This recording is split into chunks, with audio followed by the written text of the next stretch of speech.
केंद्रशासित प्रदेश येतो. आपण केंद्र राज्य येतो.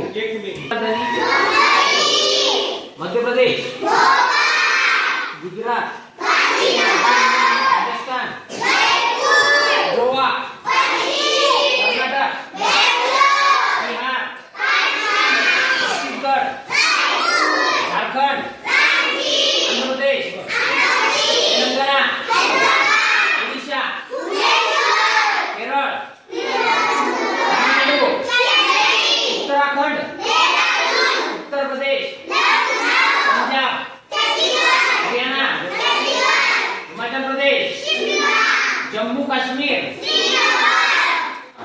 पश्चिम बंगाल, आसाम, मणिपुर, मेघालय, मिझोराम, सिक्कीम, त्रिपुरा, नागालँड, अरुणाचल प्रदेश, पाकिस्तान, अफगाणिस्तान, चीन, Bangladesh, Sri Lanka, Nepal, Bhutan, Maldives, Brazil, Canada, England, Australia, UAE, Thailand, Japan,